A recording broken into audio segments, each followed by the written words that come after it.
Hello, everybody, and welcome to my Lunch and Learn. I'm Vince Marino, and I've got a special guest today. His name is Chris Davis with Roto Pumps. Chris, welcome to the show. Thanks for having me, Vince. I'm excited. Me too. I understand that you're going to be doing something in the biosolid arena at an upcoming show. Maybe you can tell me a little about that and a little bit about Roto Pumps. Yeah, it's coming up really quickly, but there's the 2024 Biosolids Conference, which this year is held in Oklahoma City, Oklahoma. We'll be exhibiting with our own booth. We'll be bringing a few of our actual pumps that we manufacture to show off to potential customers and to some specifying engineering firms that we're already working with. Now, Roto Pumps, I joined just about 2 years ago as director of sales. We are a progressive cavity pump manufacturer, a third generation family owned manufacturer, which is pretty rare these days. And as far as the pumps that we make, this is a very important conference for us because a lot of our pumps are used for the sludge transfer or the sludge pumping to a lot of the larger equipment like sludge dewatering, like a belt filter press, a screw press, technology like that. And there'll be a lot of those OEMs also exhibiting at the show. So it should be a great time. Cool. And it's going to be in Oklahoma. I'm going to just flash it up on my screen. That's coming up June 18th to the 21st in Oklahoma City. That's a little bit about it. It's Water Environment Federation event there. So tell me a little bit more about the pumps. What are you going to do there? What are you going to demonstrate? That kind of thing. Fill me in.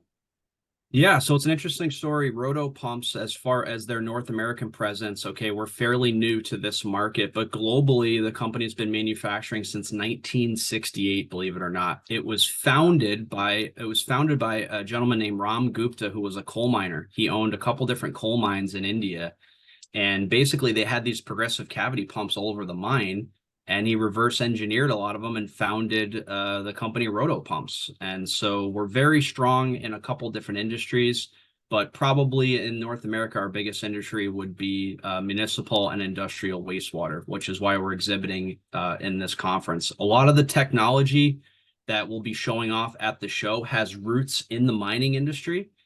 Meaning that they have robust designs, there's adjustable features, there's maintenance in place. There's a lot of different things that separate us from other pump manufacturers, but always keeping in mind that this technology was developed in a much harsher industry, mining versus, let's say, municipal wastewater. But still, municipal wastewater is pretty damaging to equipment as well. I mean, there's grit and other things that we're talking about that we don't even want to talk about on Lunch and Learn. But but let's kind of go through that. I mean, you got a municipal water wastewater facility, and you're trying to distill or pull out the good water and get rid of this sludge, for lack of a better word, and that sludge becomes kind of a difficult thing to pump out. So maybe you can take it from there. Exactly. Yeah, I mean, let's face it, there's a lot of different types of pumps that are manufactured, and I'd say the majority of them are centrifugal style pumps, okay? And those are great. They pump water, they're efficient. It's all about wire to water efficiency you'll hear. And then there's the non-clog pumps that pump the raw sewage and actually move it through the collection system to the plant. Well, for the last 10 years, have played in that little niche market called positive displacement pumps. Okay. So we pump all the stuff that isn't water. All right. We pump the polymers, the chemicals that are used, and the heavier and thicker stuff, which we call the sludges. Right. And those sludges can start at like a 1% solid, and they can even get thickened up to almost 50% solids, depending on what the plant is doing in their process. Okay. And so for us, you couldn't use a centrifugal style pump to move like a 5% sludge. That pump would have a really hard time, would probably cavitate.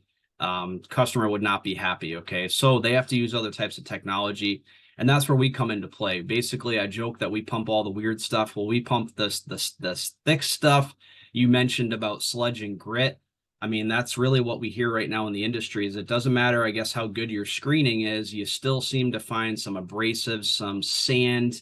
I lived in Rhode Island. We have a lot of sand in our sludge from the beaches, a lot of grit, abrasives, and you'll see that in both municipal and industrial wastewater. So it's something that the industry has to deal with, but us as pump manufacturers have to continue to innovate and find more effective ways to make our products last longer with these tough applications. Right. So I was poking around on your on the website here, and I'm just going to flash that up here for a second. I believe that is one of them right there, that green one that we're talking about. Am I right? Is that one of the?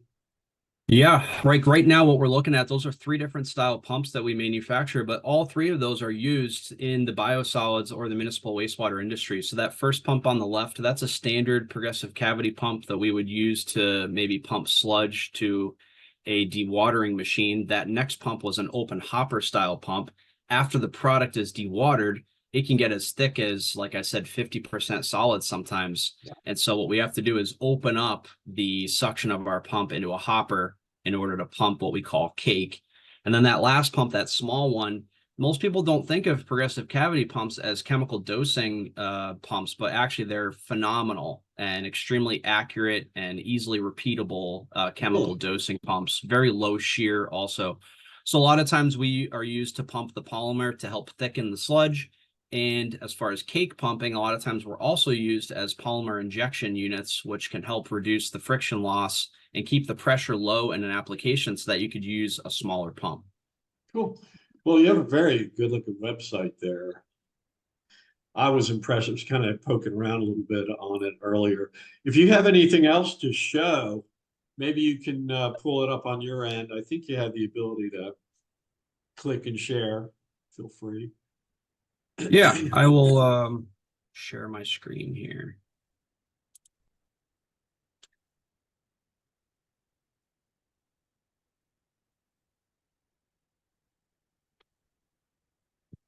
So this right here is basically a animation of how a progressive cavity pump works. So typically this would be the suction of the pump right here, and this would be your discharge, okay? The real working principle right here is the combination of what we call a rotor and a stator, okay?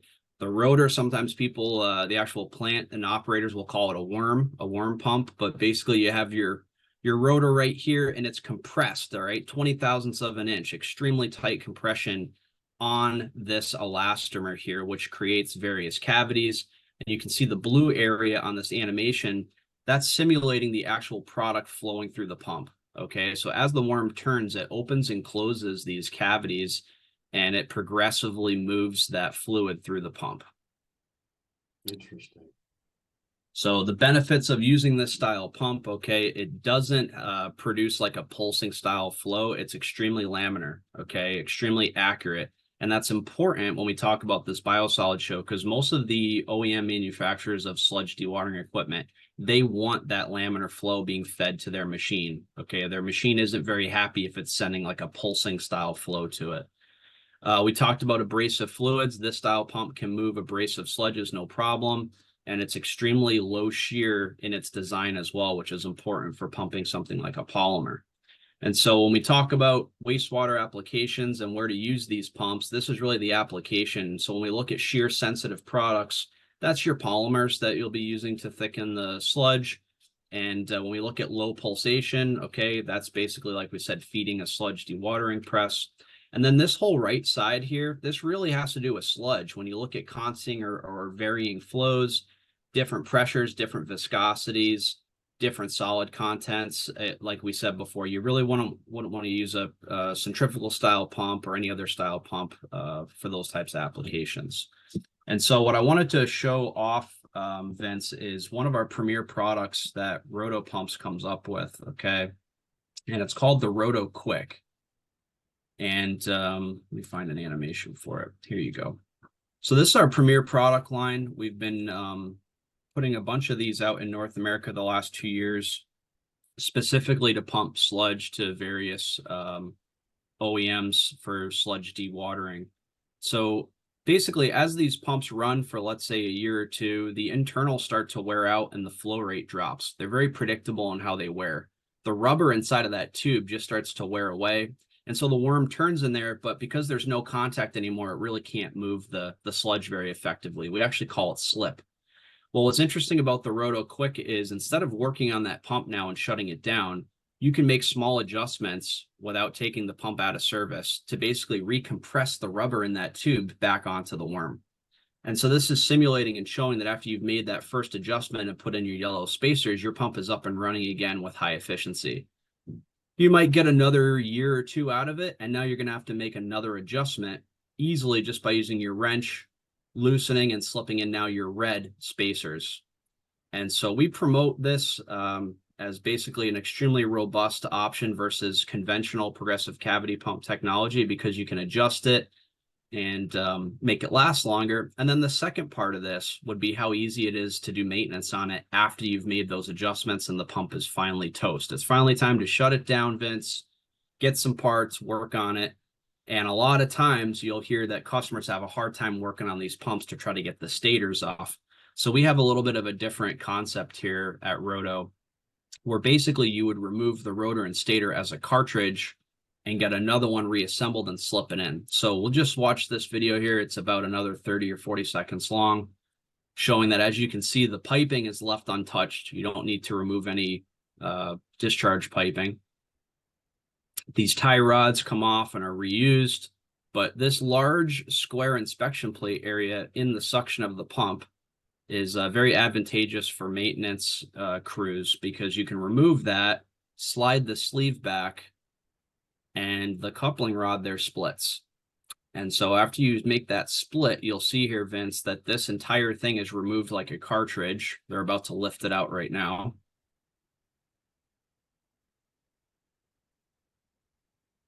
So that comes out. Keep in mind, you've already made all those adjustments on it, so really nothing can be reused. You slip in a new fresh one, and then you just couple it back up to that original pump.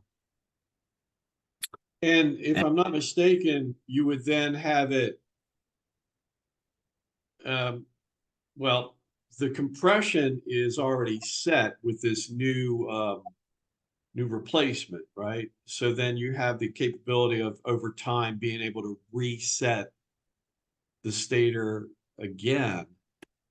Yeah. So what we've done to basically make the operators' lives easier, or the maintenance crew at the plant, is we've already basically put that rotor and stator back together like a cartridge. So they just need to slip it back into the pump. The compression is already there. It's already fit. And the pump, after you couple up this little branch on the discharge, is ready to operate again. And it will have the adjustable features as well. So once you get a new one, it's basically starting over fresh again. So it's a totally different concept. It's looking at it a little bit different as far as the maintenance of these pumps compared to conventional style in the past. But we're doing very well with this product line, and we want to continue to promote it here at the Biosolids show coming up. Well, that's quite revealing. Thank you for sharing that. That actually answers all my questions. I'm kind of curious, have you ever been in a situation where you've had a client, now you said you've been there for 2 years now, so you've had a client using something other than one of your pumps, and they have you come in and look at the situation they're going through? Can you, without naming names and, names of companies, maybe you can share a story or two about an instance where that happened? Yeah, no, I really appreciate that. So basically, here's a couple pictures of our installs of pumps, and you can also see the quality. So this is an example of one of those Roto quick pumps before it's actually shipped and goes to get piped up. Okay. This is what that pump would look like when it's piped up. Okay. And I've actually got a great example to show you of a nice before and after. Here's the actual hopper style pumps. This would be us pumping like a dewatered sludge. This is about almost 20% thickness there. But here's an example of like a competitor style pump. And so, without naming names, this is a rotary lobe style pump. Okay.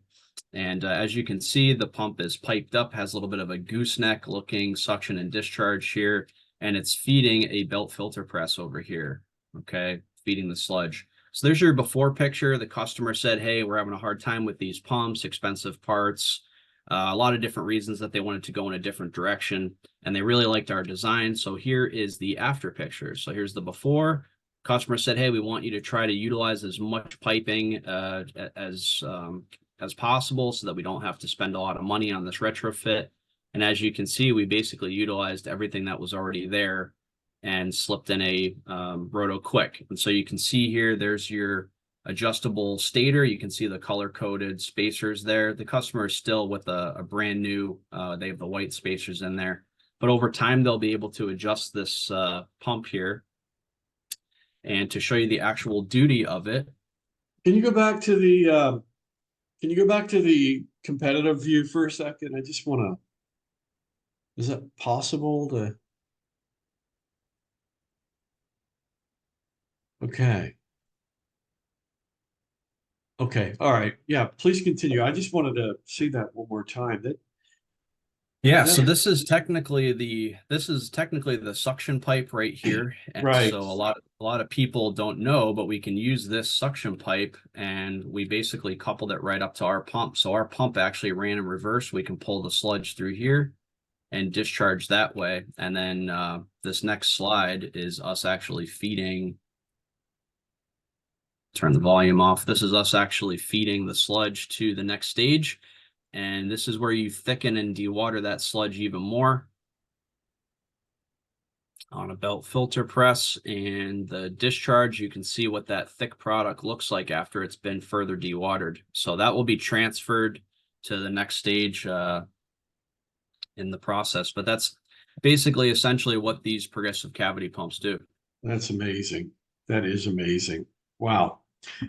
So where are you going to be at do you have a booth? Are you going to be walking the show, or are you going to have a booth? You're going to be bringing some of these pumps as examples and show the Yeah, so we're going to be at booth number 424 at the Biosolids show. We plan on bringing a 500-gallon-a-minute pump with us. It will be a beast. You won't miss it. If you walk by our booth, you're going to see a very, very large Roto Quick pump. We'll have it there for demo purposes. We can tear it down. We can let customers get hands-on with it.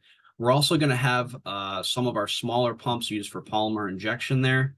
And lastly, we'll have a lot of different information on existing projects that we've completed in, let's say, the past 2 years to give us references, because this is a fantastic show to not only show off new technology, but also able to show off success stories and where we can possibly duplicate them, because a lot of these applications are very similar.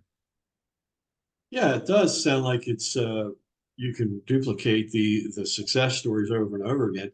I got a question about these polymers, though. Let me again. I don't ever claim to know everything about the pumping industry or about biosolids as an example, but can you take me through the process of why polymers are needed? For me, in my country boy thinking here is that if you dewater wastewater, for example, it's just going to be sludge. I don't understand why polymers need to be introduced to it to thicken it, because it seems like the drier it gets, the thicker it would become organically. Am I wrong, or? Well, without pretending to be an expert in this, I will tell you that it is an important stage in the wastewater process. The polymers are used all the time to help basically thicken the sludge, okay? It does help in combination with a lot of those OEM, like let's say a belt filter press, okay? Polymer is the stage before that sludge actually hits the press, all right?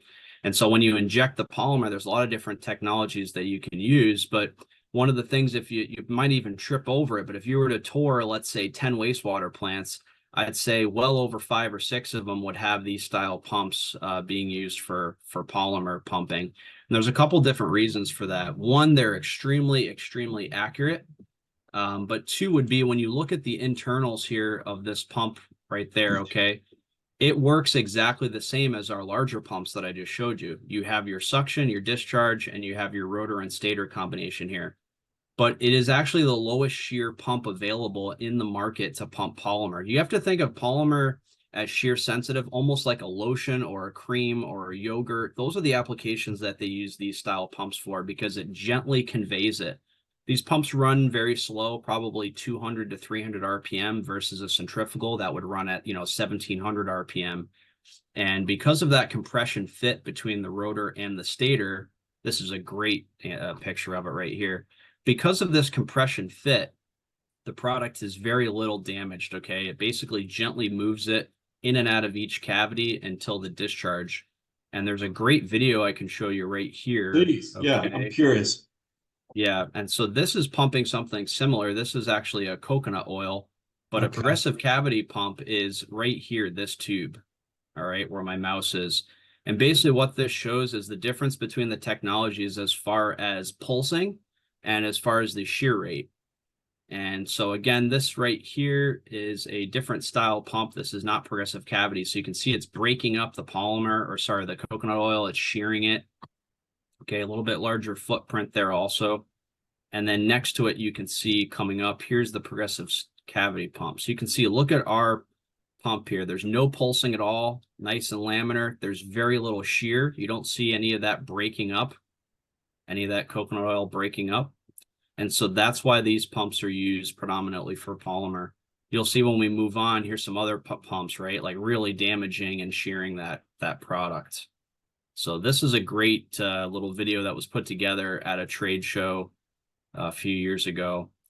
And moving on, you'll see here's other types of pumps. These are diaphragm style pumps, and you can see the pulsing technology here. So again, you wouldn't want this for like a sludge feed or an important polymer style process. Wow, that really does give a fantastic visual depiction of what's going on here.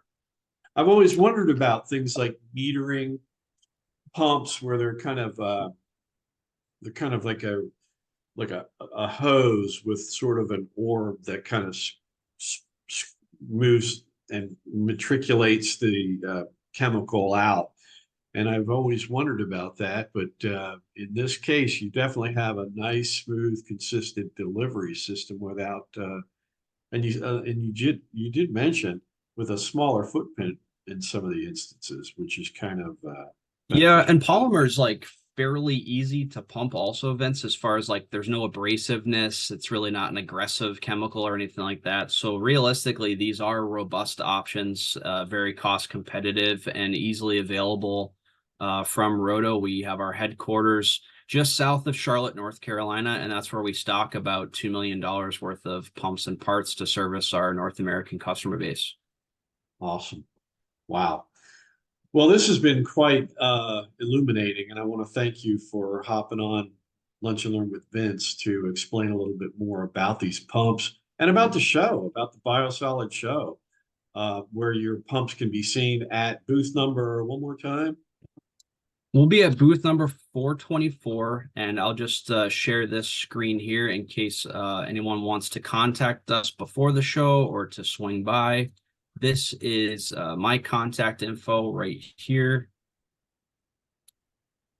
And we will be at the Biosolid Show, booth 424, and you'll see Roto Pumps through our different distribution channels. We'll be at a lot of different wastewater, municipal and industrial wastewater shows throughout North America for the years to come. But very exciting times for this particular manufacturer, growing very fast here in North America.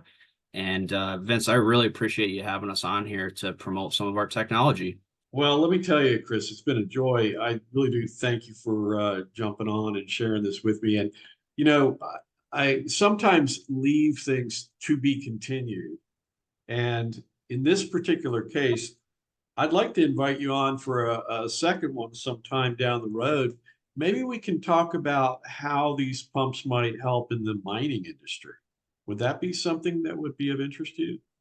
Yeah, I would love to hop on and do that with you, Vince. It's a very interesting manufacturer to work for because again, they cut their teeth in the mining industry. Right.